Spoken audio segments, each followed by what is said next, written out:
Hi friends, welcome back. This is our See the Light art project called Peaceful Sea, and this is lesson 2. So remember, when you're doing all of these art projects, you have to watch them in sequence, 1, 2, 3, 4. So if you haven't seen lesson 1 where we laid in our watercolor wash, go back and do that first and then join me here for lesson 2.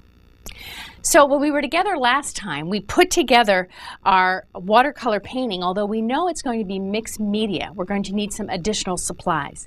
But the supplies we're going to be using today, there's some really interesting ones in there. So let's review what you need. Some are from the last lesson. You need a pan of watercolors, either 8 or 16. You'll need a few different watercolor brushes, various sizes, large, medium, and small.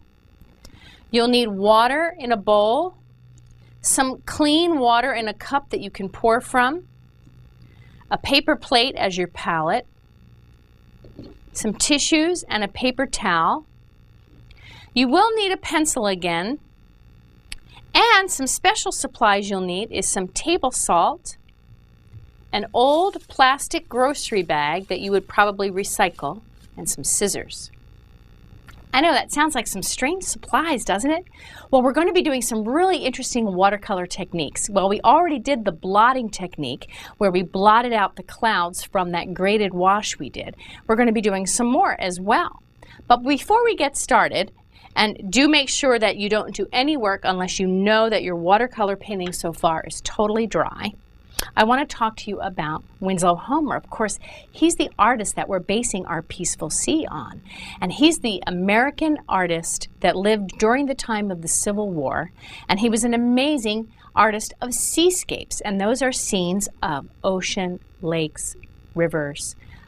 And he was phenomenal at it. He really captured the idea of water so well. I want to take a look at this Gloucester Harbor. This is the painting that I have here in studio. And when you look at the water, the thing I want you to notice is it's not one flat color. Look at all the color in here. You can even see Winslow Homer's brush strokes. And you'll see, in addition to this pale blue, we have some rusty orange, peach, red, brown, white, some dark blue-green. There's a lot of color in that water. And that's because water has certain qualities that we really need to understand in order to do a good painting. So there's a lot of water and a lot of color in that water. We're going to be adding a lot of color in our water as well. But before we get started, because it impacts aerial perspective that we talked about last time, we have to understand some certain elements of painting. So, what I want you to look at is your painting. It's automatically divided into thirds. The front third, right now, it should be white, just plain. We haven't done that yet. That's going to be the sandy beach. That's called the foreground, and that's what is closest to you as the viewer. This middle section here, the lake where we put in our sailboats, that's the middle ground. And then the upper part, the upper third or so of your painting, is what's really furthest away, or the background. You've probably heard that word background before, and that means that yes, it's in the back. And of course, in something like a seascape, it's very far away. So things that are in the distance: foreground, middle ground, background. Take a look at this Winslow Homer painting called The Blue Boat. Can you see the grounds in this painting? In the foreground, you have the small stream and the bank edge. In the middle ground, you have that boat with 2 people and a bunch of shrubs. And then in the background, you have distant hills and the sky. Now, you don't see details in that distance, right? We talked about that impact of aerial perspective.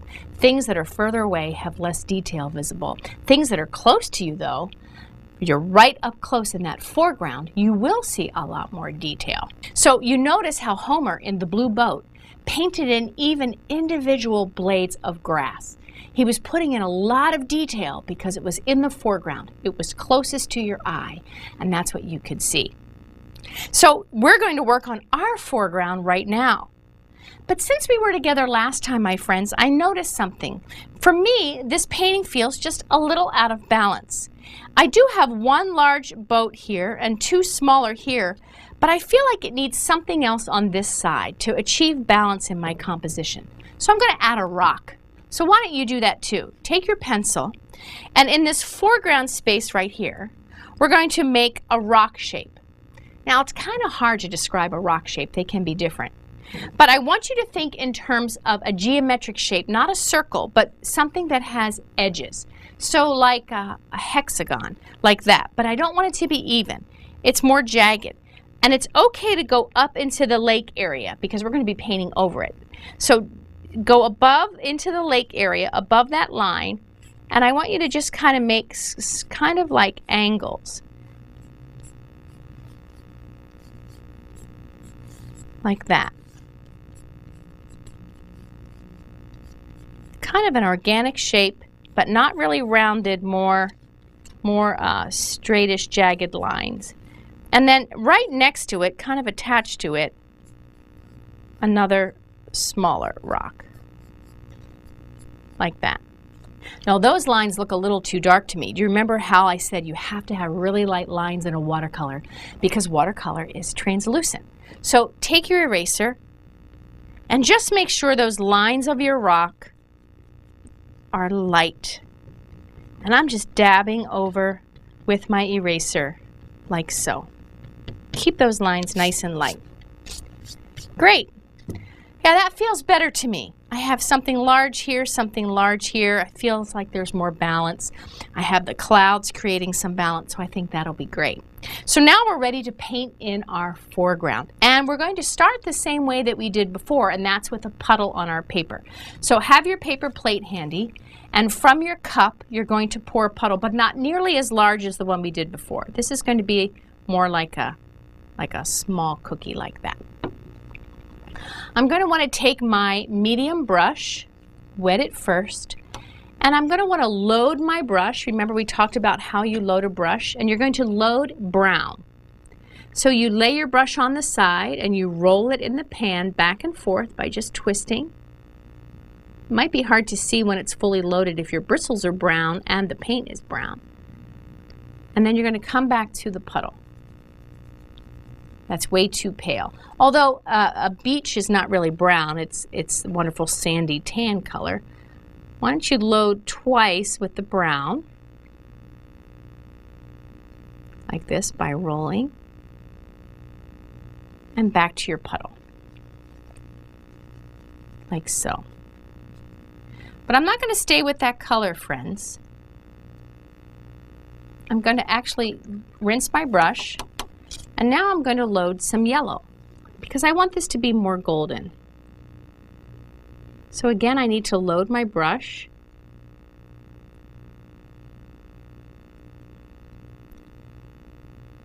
By rolling it around in the pan. You see, I'm not slopping all over on the other sides, right? I'm staying right within that oval of that pan to treat my brush nicely and to keep my pan set nice and clean. And rolling back and forth. Okay. And now I'm adding that to the puddle, and that changes that color a little bit. I think I want to do that one more time, but I'm not going to go straight from my puddle to the pan because I would be bringing brown into there, and I don't want to do that. So I'm rinsing my brush, tapping it off, and I'm going to load the yellow. And you see I'm rolling, rolling, rolling. There we go. So now that we have this golden color, I want to do a wash right here, just like we did of our sky and lake. But I'm going to be very careful on two respects. I'm not going to get too close to this water line. I'm actually going to leave a little bit of that white showing. But I'm going to go right over the rock. Okay, and we'll be able to do that. We're going to go right over the rock and we're going to take it across this area. And so remember the rules of a wash is you generally work with your largest brush. I happen to have a larger brush, so I'm going to do that. And I work pretty quickly, okay, all the way across.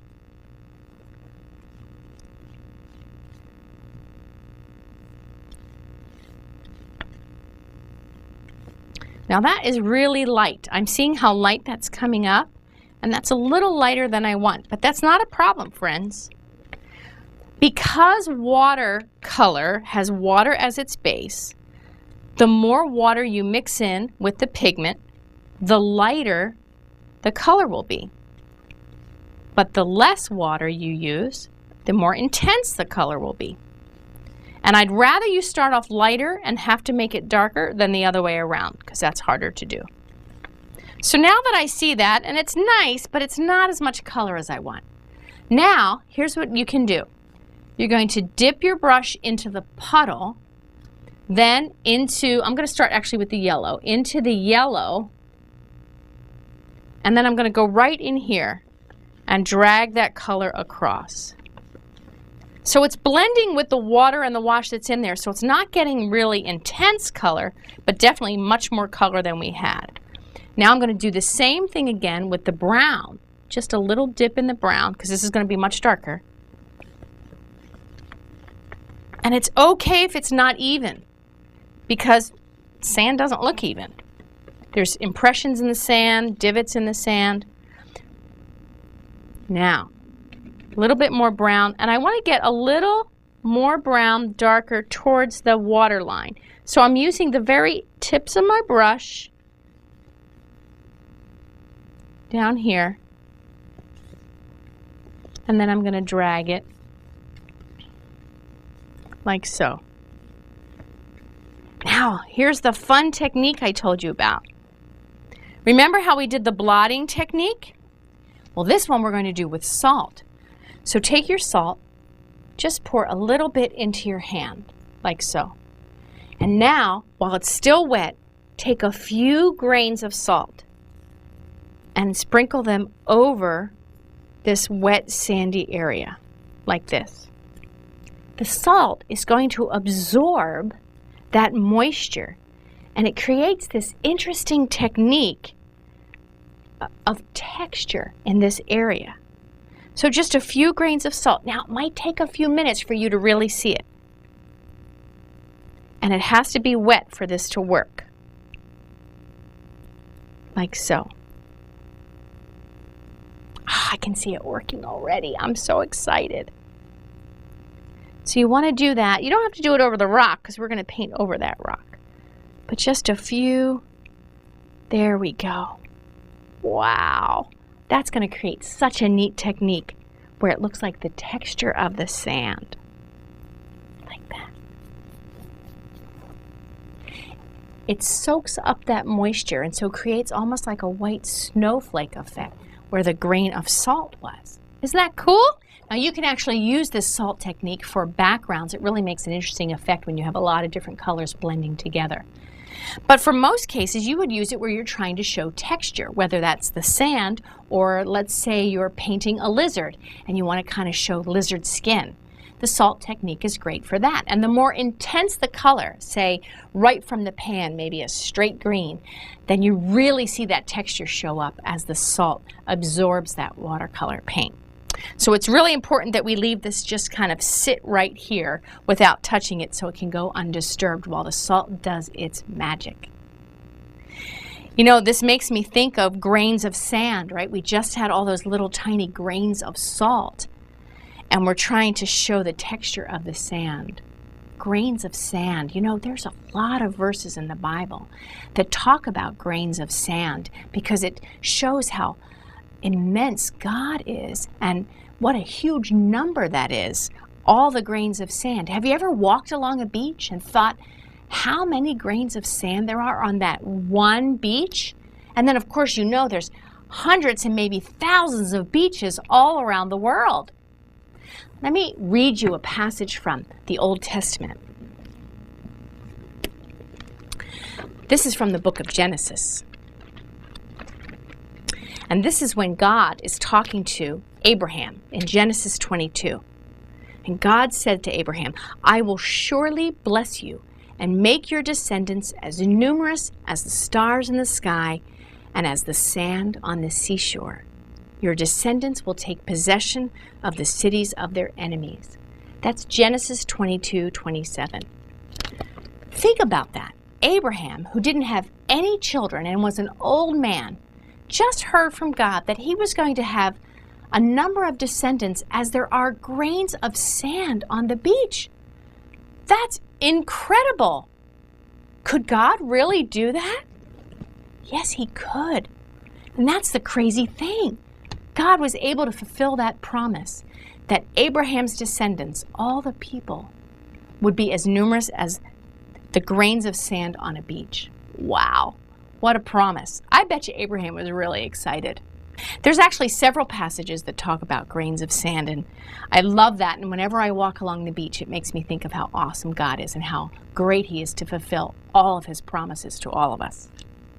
So I want to leave that alone, but now I got to do this rock. But the rock is not pale. The rock is much more robust color. So we're not going to use the puddle directly for the rock. We need much more intense color. So I want you to use your medium-sized brush like this. You're going to dip it into your water, and you're going to go right to your pan of brown and load. And we're not going to stop at the puddle. We're going to go right to this rock. But I don't want you to color it like you would, say, a crayon, back and forth and fill it in, because we want it to look kind of jagged. So I kind of want you to paint it sloppy. I don't have any other way to describe it. Why don't you watch me first, and then you'll see what I mean. I want you to paint kind of like X's. Go right to the pan. So back and forth like this. When your brush gets too dry, go back. So I'm not trying to fill it in like I would with a coloring book. And then the only time I'm going to be a little more careful is at the edges to outline the shape of the rock. But otherwise, I'm not being super careful. But we're not going to leave it just brown, because that's boring and that probably wouldn't be really what a rock looks like. So do these kind of back and forth strokes, kind of like I said, like an X. And let's do the little rock too. Now I'm going to dip into the black. And just the tip of your brush, dip into the black. And we're going to do the same kind of thing.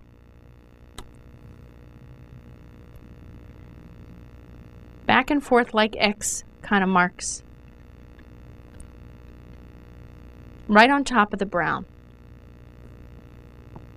And now with your black, down the bottom, you're just going to be a little closer together with your strokes. Think in terms of like an X. Just a little closer together down the bottom. Let's do that little rock. You see, I'm kind of sloppy, right? But now here's another fun technique. You're going to take the shopping bag and you're going to cut just a small square out of it, like I'd say 6 inches by 6 inches. Not real big.